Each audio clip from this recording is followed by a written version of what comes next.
Hi everybody, how are you? I hope you're feeling okay today. Have a look at this picture. What I see in this picture is someone reaching for the light. And that's a beautiful thing to do, and I hope you're all doing that in your lives right now. I know your lives aren't perfect.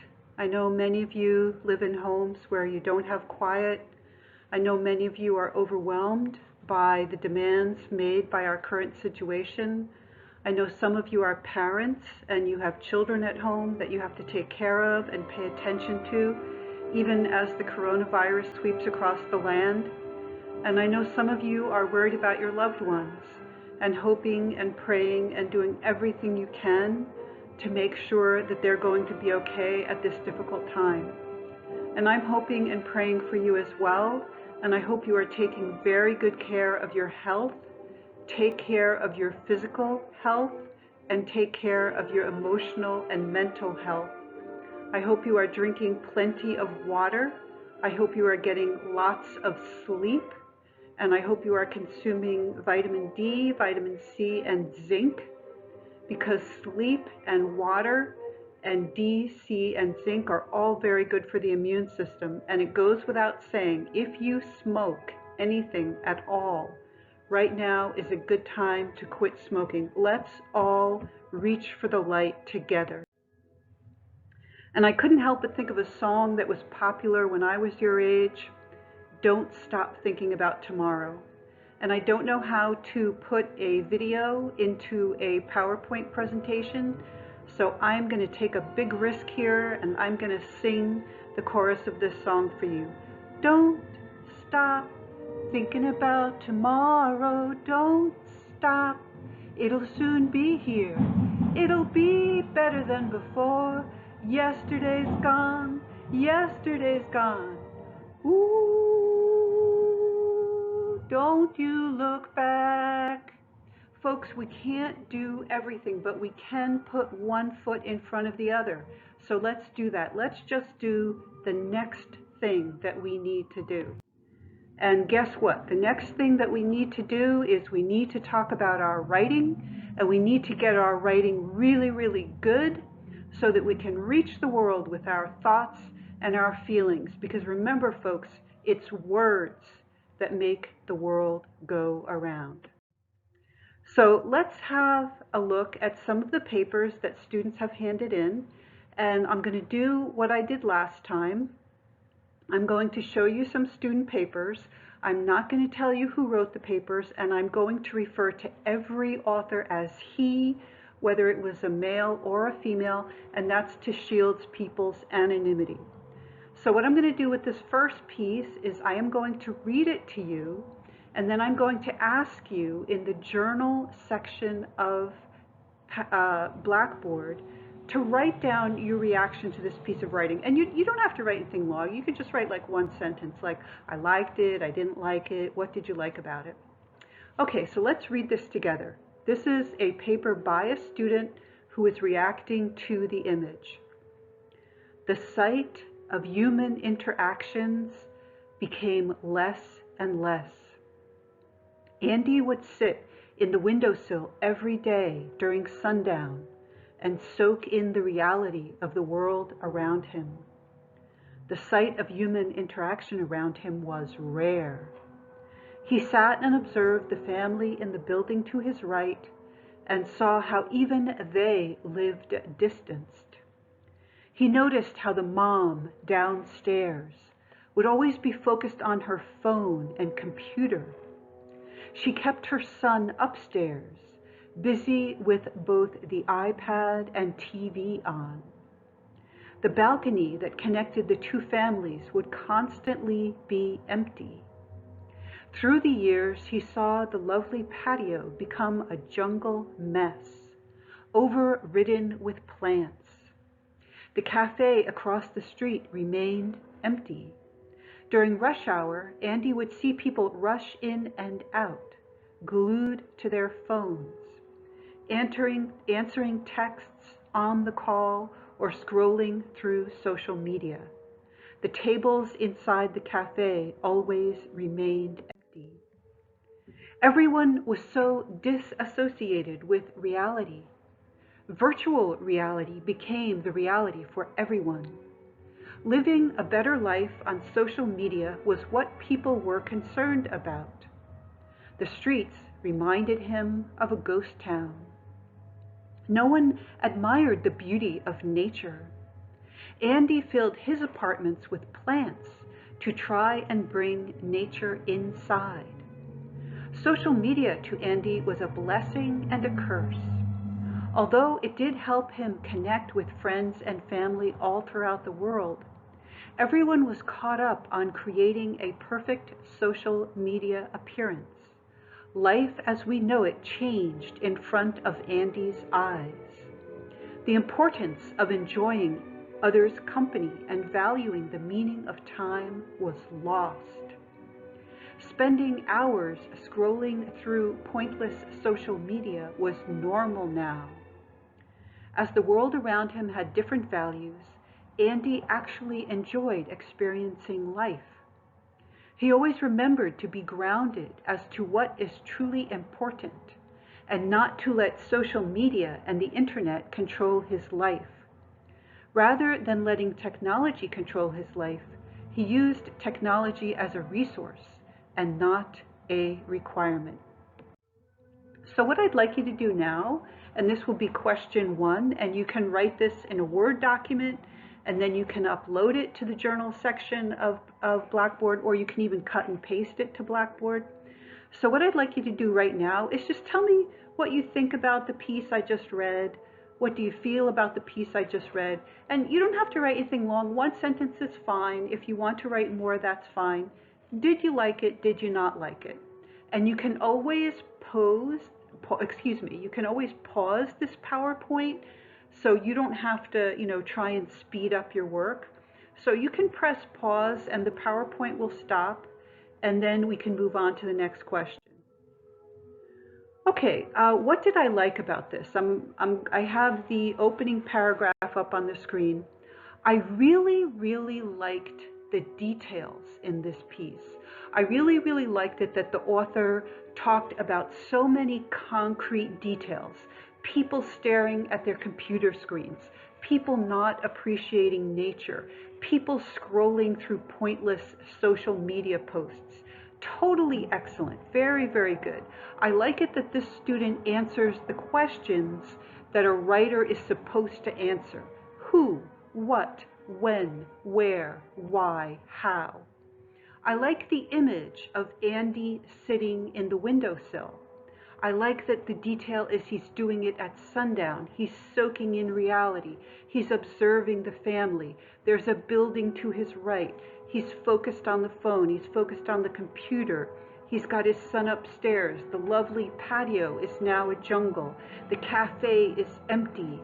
People are glued to their phones. This is very evocative writing. What do I mean by evocative? I mean he's creating a picture in my mind, and he's also creating a feeling of loneliness and anomie. Anomie is spelled A-N-O-M-I-E. Anomie means like loneliness and separation. But then, of course, there are some things that this author could have done differently. You notice that I crossed out the sight of, and I would just say human interaction, became less and less. And really the word that you want there is fewer and fewer, because interactions is a count noun. And with count nouns, you use fewer, not less. So human interactions became fewer and fewer. And then I highlight an area, building to his right and saw. And question number 2 there is, what punctuation is missing in the highlighted area? And question number 3 is, notice in the highlighted area, I highlighted the word distanced. Distance is not the best word to use there. Can you think of a better word to use?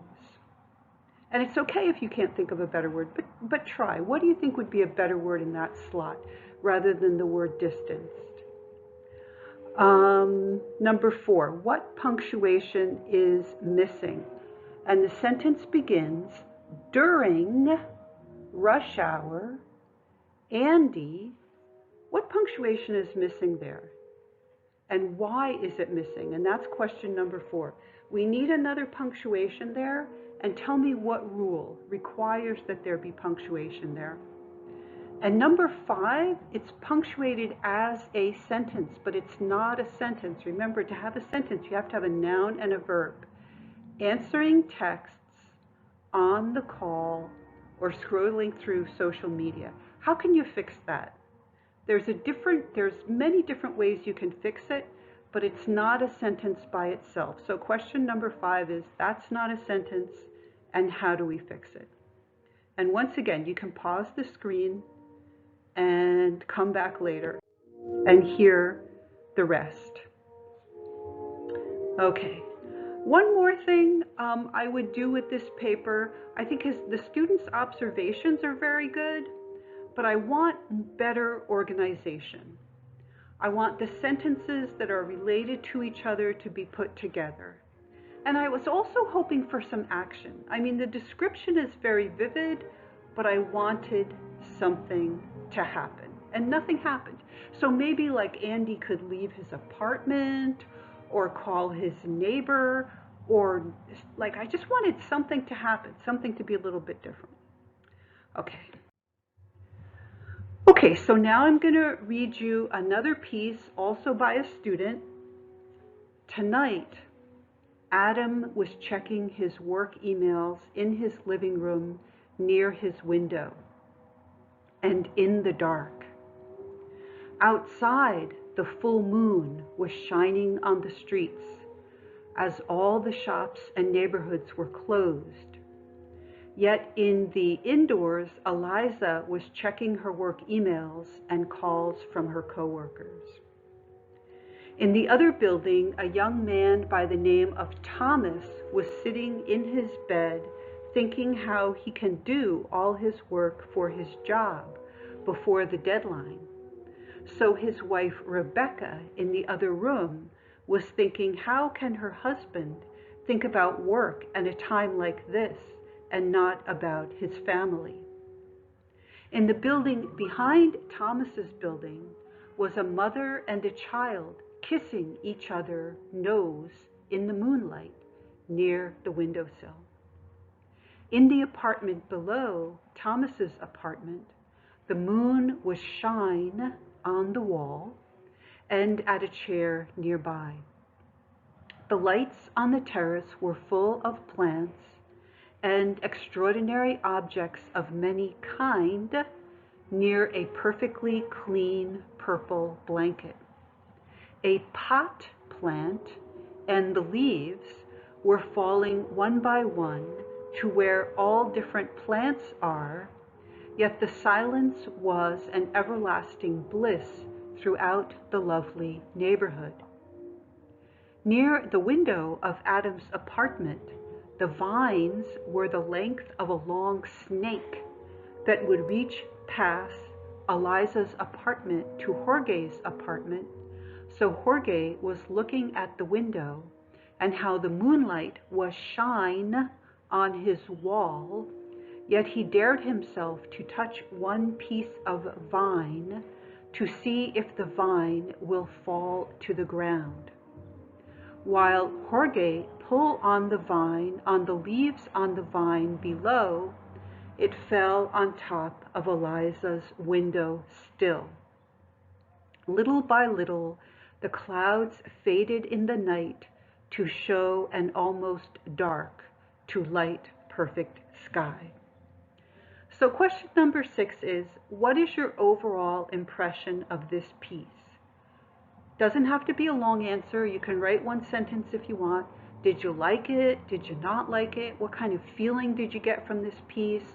What do you think that this student did well? What do you think that this student could do differently? And if you like, go ahead and pause the PowerPoint. Okay, let's look at some changes that I would make with this piece. Overall, I really liked this piece. I liked that the author gave names to all the people in the picture. And I liked all the details. I liked the detailed description. but there are still some issues. Number 7, have a look at the area that I highlighted. Outside the full moon, there's some missing punctuation there. What I want you to do for question number 7 is I want you to tell me what punctuation is missing, and I want you to tell me what the rule is for that punctuation. And remember, students, we have talked about the rules for using various punctuation. We know when you have a sentence that's a noun and a verb, you put a period. If you start a sentence with a prepositional phrase, you put a comma after the prepositional phrase. If you start a sentence with a dependent clause, you put a comma after the dependent clause. If in the middle of a sentence you put a parenthetical element, you put a comma before and after the parenthetical element. So there are rules for using commas. You've got them in your notebook, you've got them in your textbook, and you can find them online. So have a look at the area that's highlighted there, and for question number 7, tell me what punctuation is missing and tell me what the rule is. In the second highlighted area, in the other building, there's some missing punctuation there. Tell me what the punctuation is and tell me why it's missing. And notice that I crossed out a young man by the name of Thomas. You don't need all that, just say Thomas. That's fine. Notice that I also crossed out the word as. I told the author to insert a period after streets. Thomas was sitting on his bed, not in his bed. Thomas was sitting on his bed thinking how he can do all his work for his job before the deadline. Period. You finished the sentence. Put a period. Don't let your sentence go on forever and ever and ever. Once you've got a noun and a verb, put a period. Also, cross out the word so. His wife, Rebecca, you need a verb, was in the other room. And in that highlighted area, room was. What are you going to do to fix that? And then the final question, number 9, in the highlighted area, in the building behind Thomas's building. What punctuation do you need there and why? What's the rule behind that punctuation? Okay, so now we're going to look at the next paper by a student, and I'm going to read this paper to you, and I'm going to ask you after I finish reading it to tell me what you liked about it and what you didn't like about it. Working from home comes with its pros and cons. This picture shows both. The picture is of a man sitting in a dark room on his computer with a bunch of other kids doing the same in the background. From the short time that I have been working from home, I can see that there are many benefits from working from, like, more time to work with my dad and make money. It is easier to manage my time by not having any set class periods. And when it is time to do work, I feel that it is easier for me to zone in on whatever I have to do. Even though working from home has its benefits, there are also many downfalls. When working from home, there are more distractions. I don't have an office where I can sit and do work. And most importantly, it can be difficult to access the platforms that we are using. To start off, working from home has a lot of pros. When I'm at home, I don't need to worry about being late to class or my commute every morning. It is just way easier to log on to my computer and do my work at any time of the day. Also, having no set schedule for my schoolwork allows me to work with my dad and make money. As every college kid knows, an extra couple bucks goes a long way. The most important and the best thing that comes when working from home is that I can zone in on my work. I can sit down and just complete the assignments that are given to me instead of sitting in class and having to pay attention to every little thing in fear of it showing up on a test. Secondly, although working from home has its pros, it definitely has its cons. When working from home, there are a lot of distractions. I find myself looking at my phone or watching TV. This can enable people from focusing and doing their schoolwork. The worst thing about working from home is finding all your assignments. Depending on what platform the school is using, it is hard to navigate the websites and find all your work. It is easy to miss things and get a 0 on something that you didn't even know you had to do. In conclusion, working from home can be a great option in completing your schoolwork. There are many great reasons like no time schedules and not having to commute, but it does come with some cons. In my personal opinion, I like the school setting, but being online is not something that is too difficult. Okay, so question number 11. What did you think of that piece? What is your overall reaction? Did you like it? Did you not like it? What did you like about it? What did you not like about it? Go ahead and answer that question. Okay, this piece is what you would call workmanlike. Workmanlike means that the student fulfilled the requirements that were laid out. The student wrote an essay about working from home. The student failed to mention the image, which disappointed me, but that's okay. I mean, the rest of the paper is pretty good. The problem is the student makes the same errors over and over and over again, and these are all things that we've talked about in class. So what I want you to do is look at the highlighted areas that I have highlighted. From the short time that I have been working from home, something is missing there. What is the punctuation that is missing, and what is the rule that goes with that punctuation? Did he start with a dependent clause and forget to put a comma? Did he start with a prepositional phrase and forget to put a comma? You tell me. And then in the next part, you'll see that I have written in red the word home, which the student forgot to write. And then I put a colon. A colon is 2 dots, one above the other. You use a colon before a list. I like fruit, colon, apples, comma, oranges, comma, and pears, period. I like sports, colon, baseball, comma, football, comma, and soccer, period. What else? There are many big cities in New Jersey, colon, Trenton, comma, Princeton, comma, and Jersey City. So we've got the colon there because he's listing benefits to working at home. Okay, next highlighted area. Even though working from home has its benefits, that's question number 13. What punctuation is needed there and why is it needed? What is the rule? Next highlighted area. When working from home, what punctuation is needed there and what is the rule? Okay, now I'm going to read the next student paper, and I'm again going to ask you what is your opinion of the student paper. Working from home. Many Americans assume that working from home is a great thing.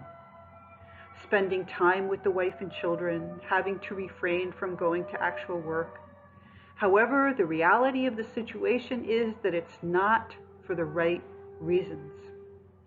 A great majority of us are working from home because of the pandemic which has plagued our world, COVID-19. This has greatly impacted the economy and has caused reason for concern to me and my fellow Americans. People filled the stores, neglecting the elderly, overstocking on toilet paper, groceries, and cleaning supplies, and depriving the medical personnel of face masks and gloves. This pandemic has shown the greed of my fellow Americans and people of the world. This has ruined my self-esteem. It's ironic that my job as a United States soldier is to defend my people against foreign and domestic threats. Watching my people die of a virus unseen than that under a microscope has hurt my morale. This enemy has no face, no motive or weapon. This is a different type of warfare that wasn't taught to me on how to defend. I am unable to defend my people against this disease. I feel helpless and hopeless. Years of training wasted, beaten by bacteria. Working from home has made me realize that my potential may be elsewhere. I wanted to be a police officer and give back to my community in times of need and of tranquility. However, I believe my purpose lies elsewhere. I'm undecided if this may be my last semester here in college. I want to serve my men and women overseas. It feels selfish to lay in bed and write this without feeling remorse for not being out there in the fight. Working from home made me realize that my transition from soldier to civilian hasn't been an easy one.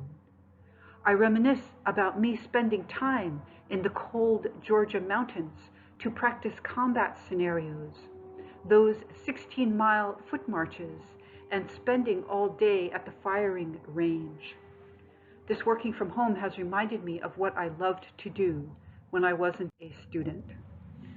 Okay, question 15. What is your reaction to this piece? Did you like it? Did you not like it? What did it make you think or feel? Go ahead and jot down your thoughts.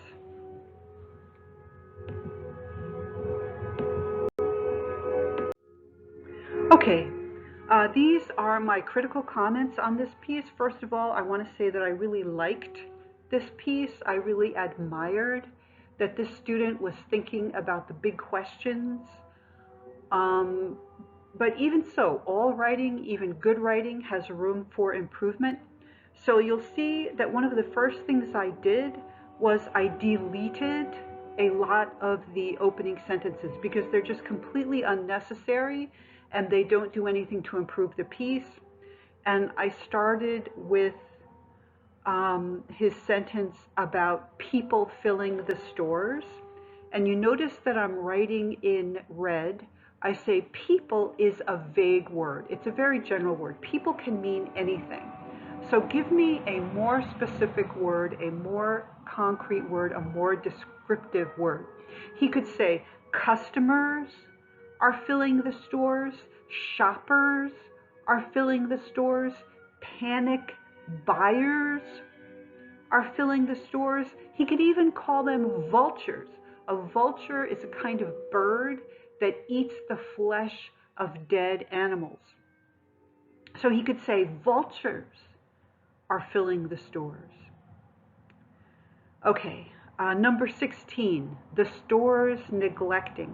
What punctuation is missing and why? What is the rule? Number 16, there's some missing punctuation. We need some punctuation there. And why is that punctuation missing? And it's something we have talked about in class. Number 17, once again, I highlighted an area. Supplies end. What punctuation is missing and what's the rule that tells you why you need that punctuation there? And number 18, I highlighted an error. What do we call this error? And how do we fix this error? Okay, I'm going to read another paper to you and I'm going to ask you what did you think of it, and then I'm going to tell you what suggestions I offered to this author. This is a painting. In this painting, we see its view being in one point perspective. To understand what I think on this painting, you should understand how it makes me feel. When I first looked at this painting, it reminded me of home. I am from the Bronx, New York, yet my grandfathers lived in the nicer parts of Manhattan. One lived in the West Village, as the other lived in Harlem. I at first assumed automatically this painting was in Harlem. Since I see no soul in this painting, I know am locating this towards the West Village of Manhattan. In the West Village, there is a big culture on plants. No matter what street you walk down, plants are always seen. I enjoy that there are plants seen in this view. You can tell which plant is which by the way the artist illustrated the leaves of the plants. Some are on the balcony, while others are dangling next to the man. The man is in a building looking at his laptop screen. It seems that everyone in this image is very close to their screens. The reason I know there are screens is because all the light sources in the image is yellow. On the balcony, you can see the yellow tiny lights, for which they are decorative lights. That is where I made the inference of all light source being the color yellow. I see a total of 5 people in this painting. This closely relates to the situation we are now dealing with. You do not see anyone on the street. All that's being shown are people, plants, and yellow lights. This is what we are dealing with as of March 2020. We are stuck in our homes, unable to go outside to do our regular activities. One of the main activities for the human race is working, making a living off a specific task. Many people are blessed to be able to do those tasks in the comfort of their own homes. The buildings of New York are normally very small, studio-like places. It discomforts me to know that. No room to be free and move how you'd like to. Stillness is very evident in this painting. The only movement I can imagine are their thumbs and fingers ever so slightly making a tap on that yellow screen. A painting like this makes me wonder, what would we be doing now if that yellow screen was never invented? Maybe reading a book while being on the roof. Or stargazing, if light pollution weren't so present in New York. Changes would be huge without that yellow screen. Since the screens were invented, isolation is a lot less noticeable. We have our screens to fill in the void of what's missing. Connections and communications are still at our fingertips. As you see, next to every person is a yellow screen, filling in that unconnected void. Okay, so what I want you to do for question number 19 is, what is your overall impression of this piece? What did you like about it? What did you not like about it? If you could change it, how would you change it? Go ahead and jot down some thoughts.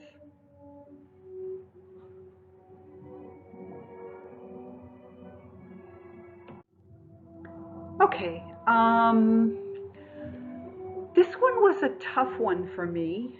It was harder for me to think about than the ones I've shown you already. Because this author says many things that I find very interesting. The relatives living in the better parts of Manhattan, how the artist depicts the leaves of the plants, people tapping on the yellow screen, what would be happening if these machines had not been invented yet. In other words, this writer is saying many things that are very intriguing, but none of those things is developed. There's just no development at all. It's like one interesting thought and then another thought that's totally disconnected and then another thought that's totally disconnected.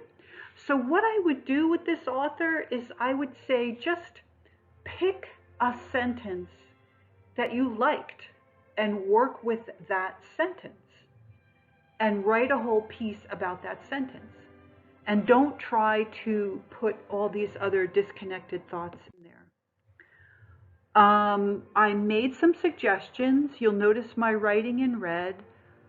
But these kind of suggestions are not really the way to go. The way to go with this one is to do a lot of rewriting, is to pick one thing that you really like and write a whole new essay.